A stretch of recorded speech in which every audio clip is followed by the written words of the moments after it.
You think making more money will fix everything. So why do people earn more and still feel broke? You believe income solves money problems.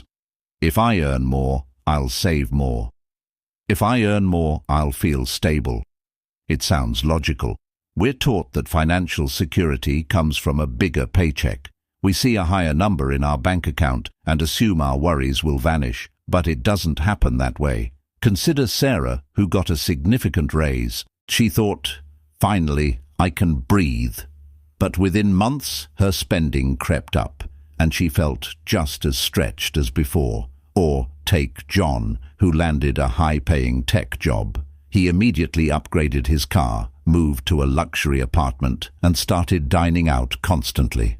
Despite a six-figure salary, he found himself living paycheck to paycheck, wondering where all his money went. As investor Warren Buffett said, "If you buy things you do not need, soon you will have to sell things you need." Income doesn't change behavior. When income increases, spending usually increases too. This is often called lifestyle creep. Your habits don't reset, they scale. If you had a habit of eating out 3 times a week on a modest salary, you might start eating out 5 times a week or at more expensive restaurants when your income rises. You might upgrade your car from a reliable sedan to a luxury SUV, move to a slightly larger apartment in a trendier neighborhood, or buy more designer clothes and accessories.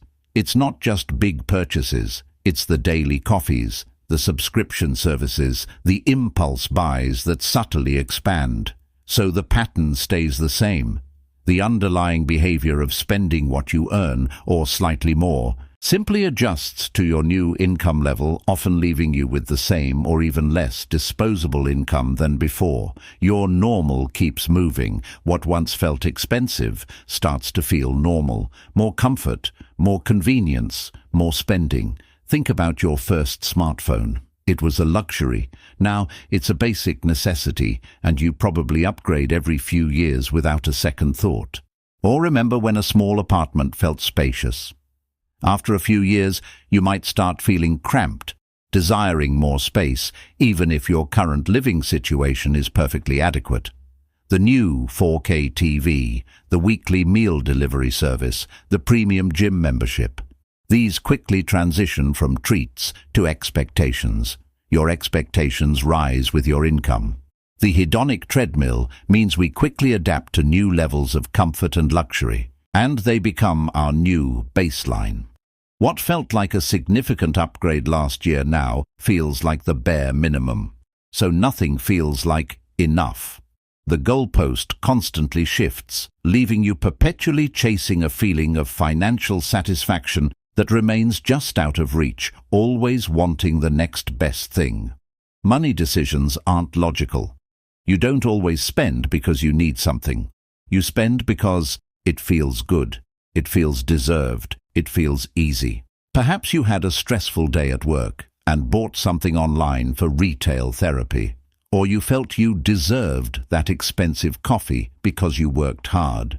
Maybe you ordered takeout because it was easier than cooking, even though you had groceries. Consider Maria, who buys new clothes every time she feels down, or David, who upgrades his gaming setup whenever he feels a sense of accomplishment. These aren't needs, they're emotional responses. That doesn't change when you earn more. In fact, it just gets bigger. The emotional triggers remain, but now you have more resources to act on them, leading to larger, more frequent emotional purchases. A small comfort purchase can become a significant luxury item. It just gets bigger. The stakes get higher, and the impact on your finances becomes more significant, potentially leading to deeper debt or missed savings opportunities. Follow Daily Reset Lab for daily perspective.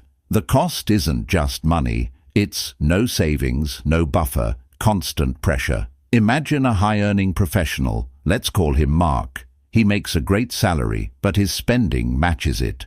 When his car breaks down unexpectedly, he has no emergency fund and has to put the repair on a high-interest credit card, adding to his stress. Or consider Lisa, a successful entrepreneur whose business is thriving. Yet, Because she constantly reinvests and upgrades her personal lifestyle, she has no personal savings to fall back on if the market shifts, leading to immense anxiety despite her outward success. Because more money without control creates bigger problems. The financial hole you dig can be deeper, and the fall from grace more painful. A small financial setback can become a crisis when there's no safety net.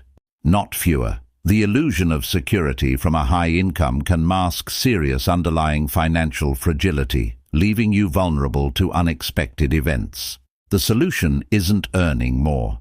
People already do, and still struggle.